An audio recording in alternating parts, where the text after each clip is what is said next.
Começando mais um episódio, capítulo. O rádio era tão romântico, a atualização do livro que eu escrevi não sei quanto tempo atrás, mas que já está dando o que falar. As pessoas estão ligando, estão perguntando, estão entrando em contato.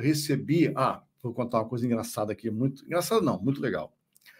Mônica Venerabile, a Moniquinha, famosíssima na década de 90, década de 80, famosíssima em 2000, 2010, Moniquinha Venerabile, aquela figuraça, né? Que começou lá na Fluminense, depois rock and roll, depois 98 FM, mudou completamente o estilo. Ela mandou um recado tão carinhoso, falou que estava tomando café da manhã, me ouvindo, vendo os vídeos, e que estava muito satisfeita, muito feliz. Eu fiquei tão feliz, que bom, Moniquinha, obrigado, tá? E fora todo mundo, né, que acabou dando parabéns, dizendo que está louco para ouvir o novo episódio lá no podcast, né, no Spotify, e ver aqui também no YouTube. Lembrando que aqui a gente tem um vídeo, eu estou no vídeo aqui, só que também tem, a gravação também está lá no podcast, né, no meu podcast. Então, você decide onde você vai querer ouvir, tá bom?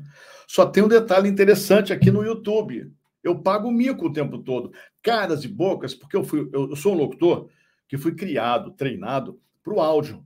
Então, eu faço, assim, umas coisas, sabe, muito doidas. Mas paciência. Então, quando eu me vejo no vídeo, eu falo, meu Deus, como é que pode isso tão feio? Mas é a vida é assim. Há notícias de que não tem jeito. Eu sou assim, 99,99999999. Vamos começar então? Olha, esse capítulo agora é o capítulo 7. Chama-se Os Anos 80 no Rádio. É claro que os anos 80 no rádio não pode caber num capítulo. Então vou ter que dividir aqui, porque o capítulo é enorme, muito grandão mesmo. Os anos 80, né, gente? Quem viveu os anos 80 sabe o que eu estou falando, né? E tem uma galera aí, vou falar para você, que não viveu e fica chateado por não ter vivido, viu? Eu já falei para você que eu fiquei chateado não ter vivido a década de 30, 40 no rádio, né? Quando o rádio começou e tudo. Mas eu vivi a década de 80.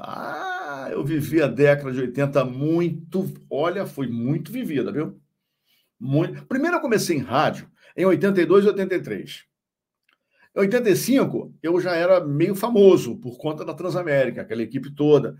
E aí foi muito legal. Em 90, eu saí da Transamérica. E a rádio também já estava meio esquisita. Mas aqueles 5 anos da Transamérica foram excepcionais, foram maravilhosos. As bandas de rock, a política. Vamos começar, porque senão eu não falo, né? Vamos lá. Aí eu começo assim, ó. Já era hora de encontrar minha autoestima perdida. Isso nunca foi meu forte, autoestima, nunca foi. Sempre foi meio assim, sabe? Ficar meio calado, nas festas eu ficava calado, não fazia nada. Eu queria mesmo trabalhar em rádio.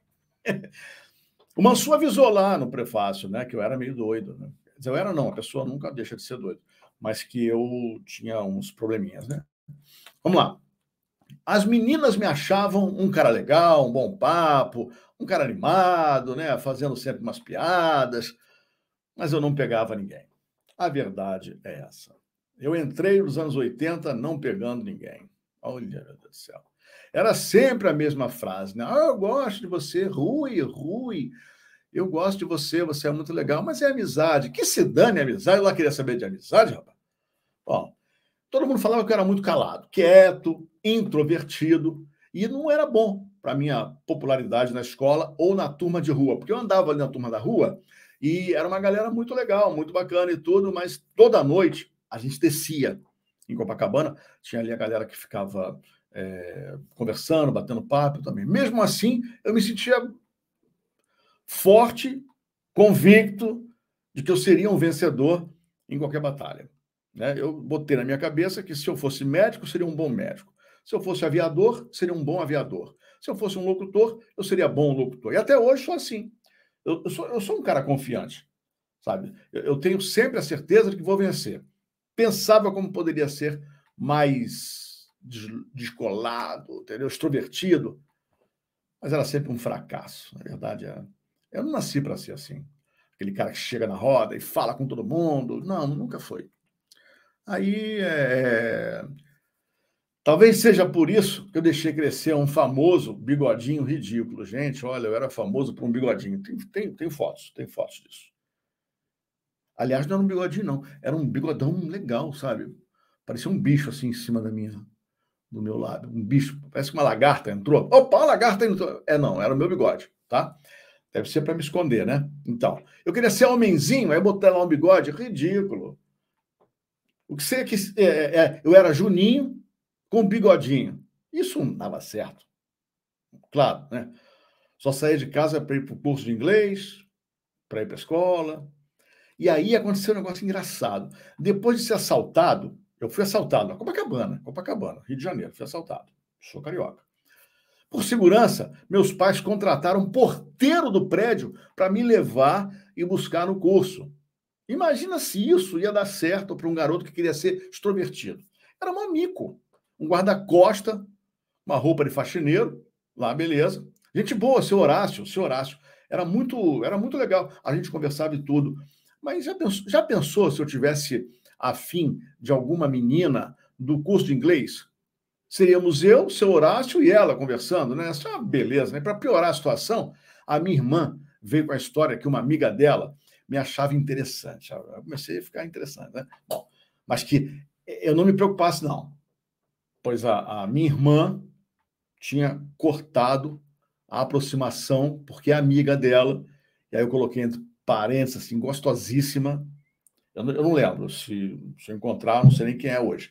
Mas está escrito aqui que era gostosa, então vamos manter aqui o negócio, manter o padrão da escrita, né? Ela não era muito confiável, ela podia me fazer sofrer, ela podia me sacanear, me fazer sofrer, só que ela era muito legal, era bonita, era gostosa. E a minha irmã preocupada em eu sofrer. Deixa eu sofrer, porra. Deixava eu sofrer na mão dela, qual é o problema? Eu falei, por que tu fez isso?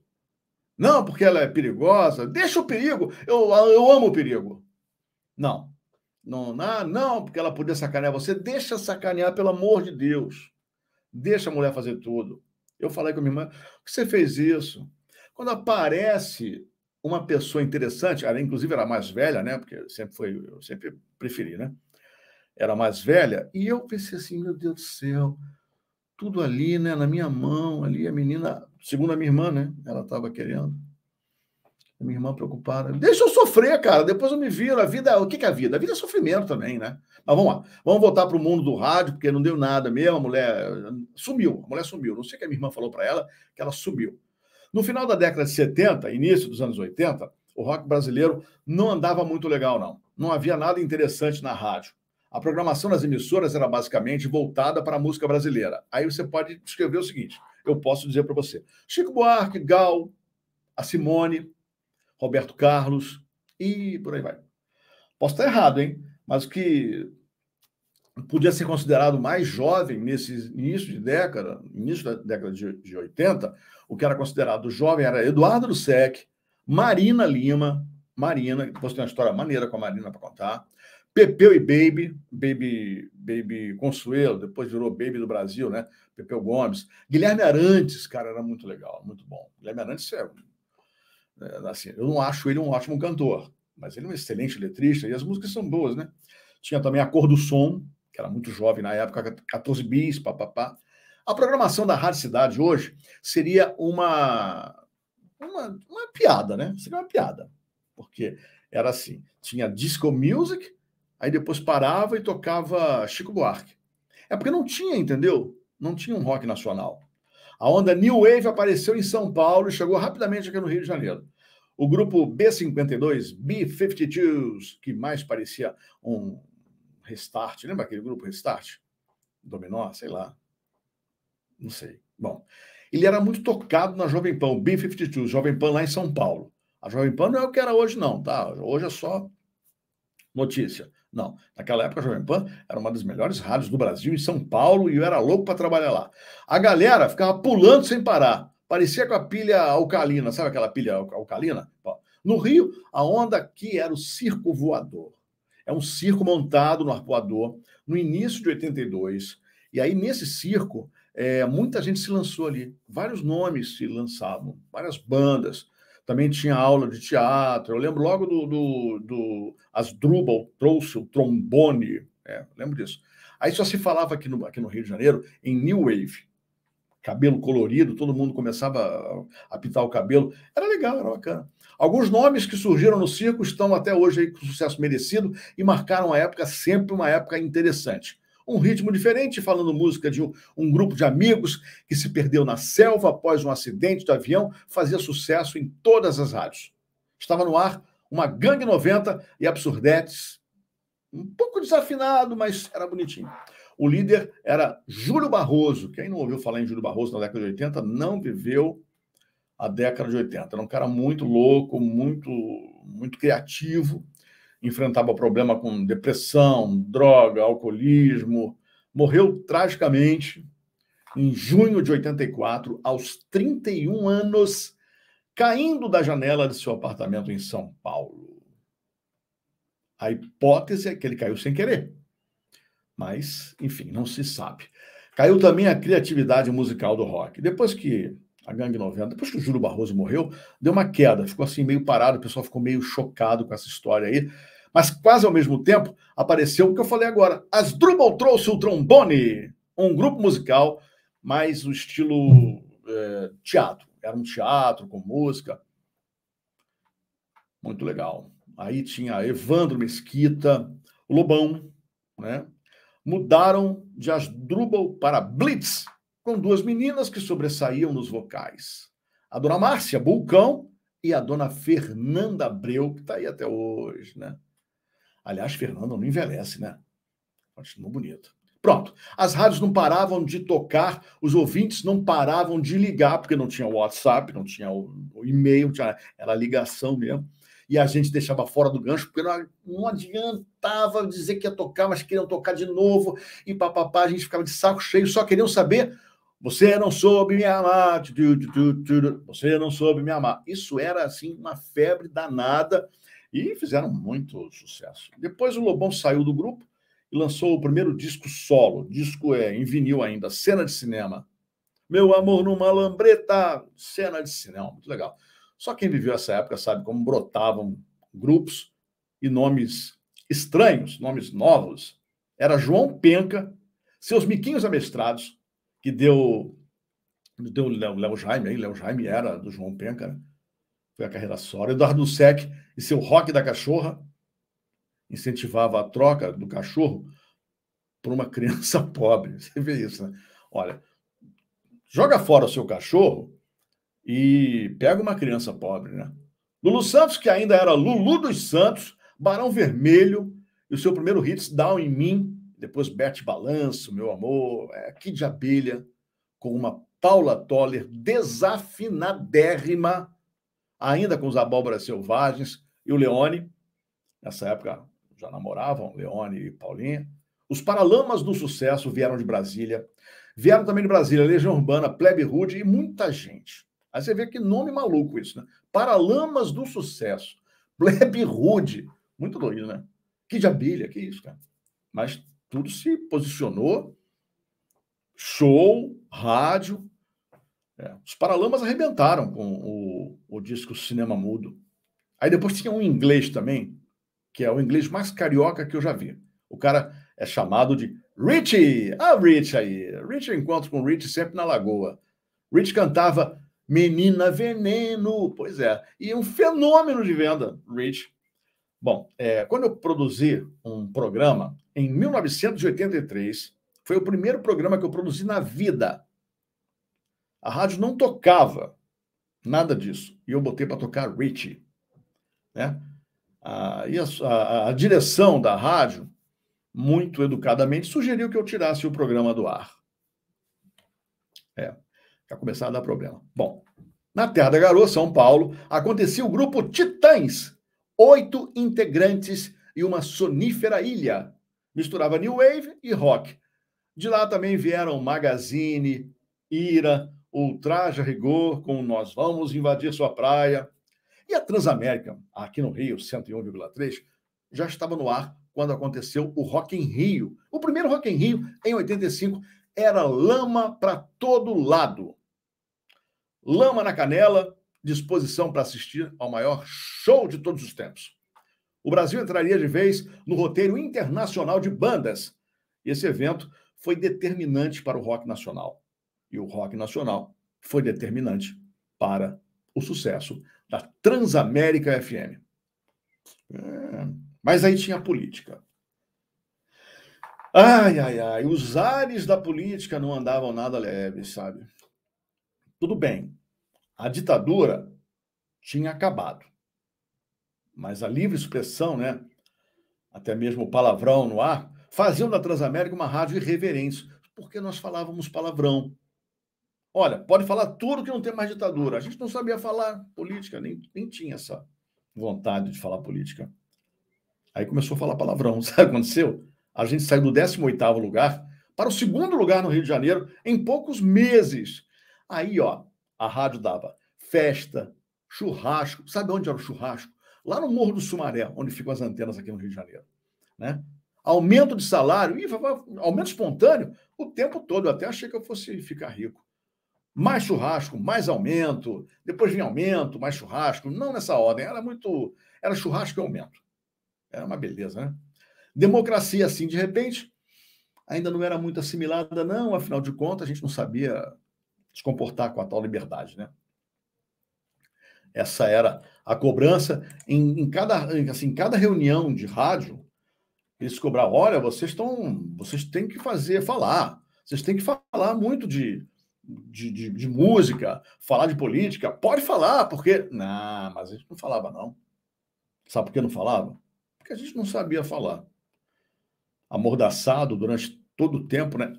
Eu, por exemplo, nasci em 64, quando começou a ditadura. Depois, quando eu entrei em rádio, em 84, estava acabando a ditadura e começando a democracia. Eu não sabia lidar com isso, não. Era muito louco. Eu não sabia lidar com essa democracia, não. Bom, eu gravei, a pedido da rádio, um mini documentário sobre o presidente eleito Tancredo Neves.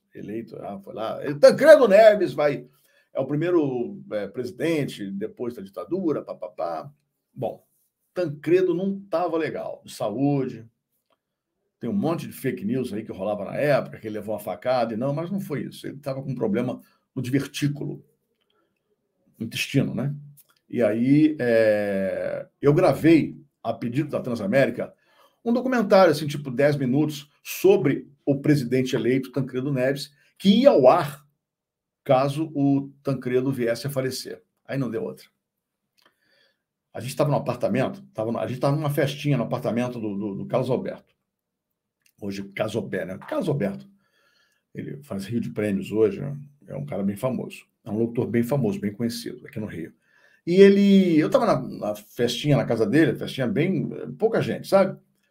Pouca gente, é que vocês me entendem. E aí, eu ouvi no vizinho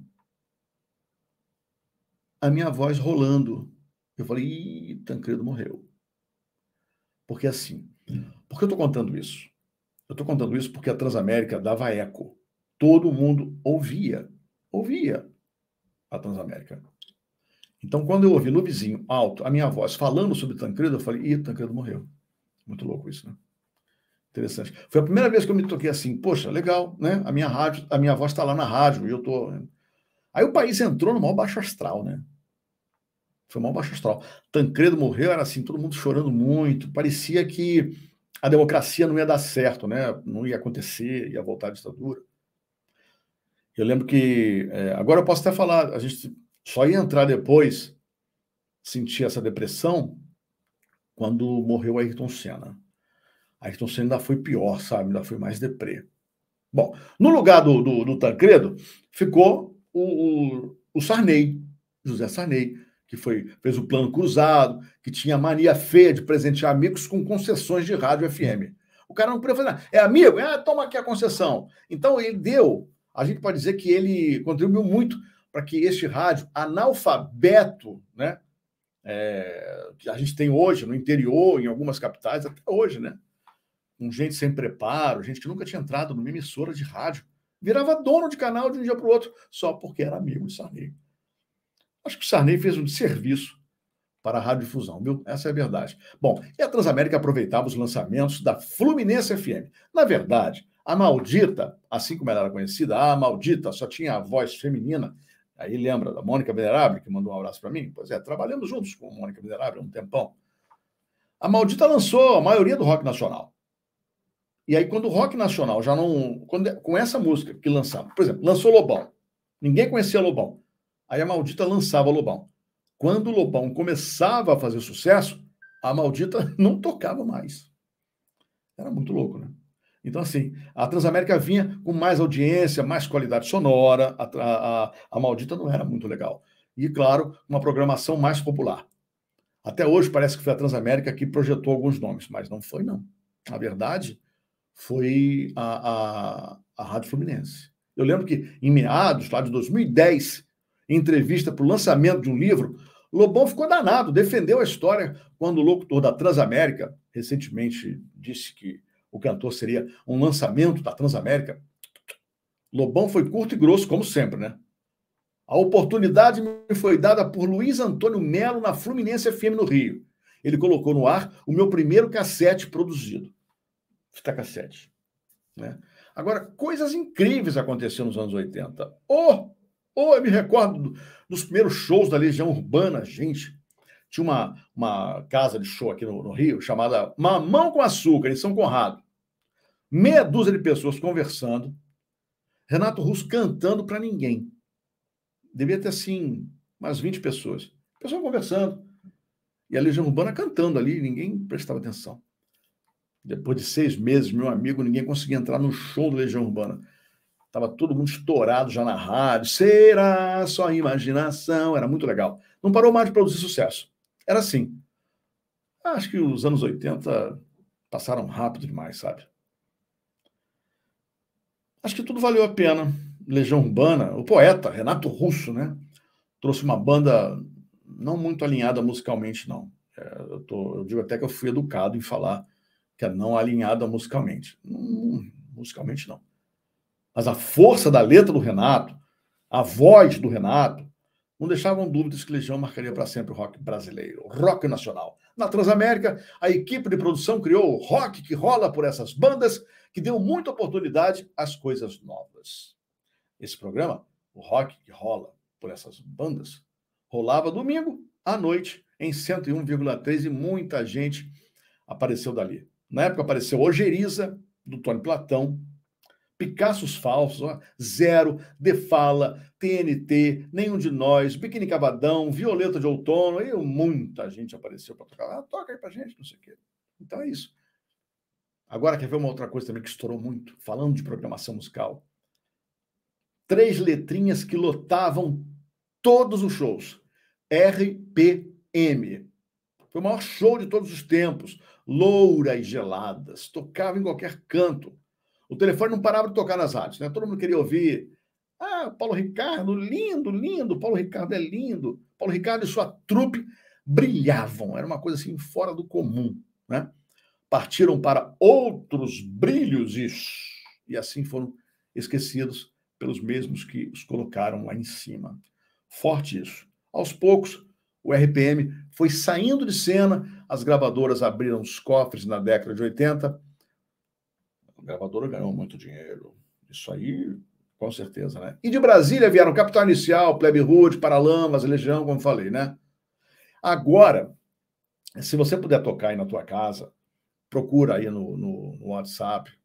No WhatsApp não, perdão. Procura no Spotify ou até no YouTube o grupo Ojeriza com H. Ojeriza com H iniciando e H terminando. Ojeriza.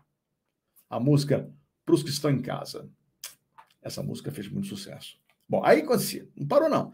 O baiano Marcelo Nova trouxe pra gente Camisa de Vênus. Olha isso, gente. Que loucura, né? Que nome estranho. Mas, enfim, fez muito sucesso. Né? Hoje é normal, mas na época, Camisa de Vênus, que isso? Isso não pode, é proibido. Tinha isso. Porto Alegre deu pra gente, sabe o quê? O Sul, Engenheiros do Hawaii. Engenheiros do Havaí. No Rio de Janeiro, os altos-falantes gritaram: sai Cazuza! E entra Roberto Frejá nos vocais do Barão Vermelho. Depois de uma carreira solo bem-sucedida, a notícia da doença que fez Cazuza lutar contra o vírus e principalmente contra o preconceito, né? A AIDS na década de 80 matava. Matava, assim, até 6 meses, 5 meses. E o preconceito crescia, né, pela falta de informação. Dizia que era doença, era muito comum dizer que era uma doença de homossexual, doença dos gays. E por isso era uma punição divina. Esse era o louco ano 80, né? Anos 80 eram loucos. Então, se a pessoa tivesse tido, sei lá, AIDS por outro motivo, não adianta, era homossexual, entendeu? E a doença era uma punição divina. Bom, ignorância, né? Cazuza iniciou a luta contra o preconceito do HIV de cabeça erguida, cadeira de rodas, pisou no palco do Cadecão, ovacionado, cantando na letra remédio que possa me fazer feliz. Eu quero um remédio que possa me fazer feliz. Todo mundo sabia o que ia acontecer, né? O Léo Jaime, já tinha cantado AIDS, mas ainda era em inglês, né? AIDS. Não tente colocar band-aids. Antes da doença do século ser conhecida, continuava cantando, mas seu forte mesmo era escrever. Assim como Renato Russo, Herbert Viana e o próprio Cazuza. Cazuza tinha a língua presa. Herbert, ele mesmo falou, não sirvo para cantar. Renato Russo tinha que impostar a voz e tudo, mas era muito legal. Até hoje é legal, né? Você ouvir, poxa, é importantíssimo, né? Acho que a língua presa do Cazuza, se o Cazuza fosse um exímio cantor, talvez não tivesse sido Cazuza, né? Assim como o Herbert Viana também. Eu nunca fui muito ligado em programação musical. Eu sempre gostei muito de jornalismo e produção de rádio, né? Talvez a razão de me sentir tão bem na produção de vinhetas e plásticas de emissoras, no estúdio, lendo um noticiário em rede nacional. Eu gosto, né? Gosto muito de ler notícia, gosto muito de ver noticiário. Não há como negar que, nessa época, o Brasil fez um bonito com o rock e também com a política. Jovens saíram às ruas pela democracia, faziam bandas de rock pelo prazer de cantar, não para agradar. Escreviam sem ter de mostrar suas ideias aos imbecis e ignorantes censores da antiga ditadura. Ainda digo mais, hein? Ainda bem que eram ignorantes e imbecis. Se esses caras pensassem, o estrago poderia ter sido bem pior, bem maior, né? Só quem viveu na época lá da ditadura sabe, né? Como é que foi. Eu vejo algumas pessoas hoje, tinha que voltar à ditadura. A pessoa não sabe nem o que está falando, né? Mas, enfim, os jovens dos anos 80 estavam com o rádio ligado, ouvidos abertos e com o coração na mão. Eu digo sempre que esses jovens da década de 80, eles ainda não tinham percebido que estavam fazendo história.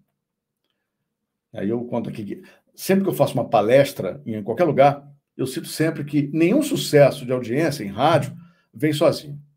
É evidente que os profissionais formam a base de qualquer projeto. Claro, lógico. A música forma a base de uma programação musical, as notícias, o jornalismo, enfim. Mas o sucesso é um clássico de sociologia. Rádio é sociologia.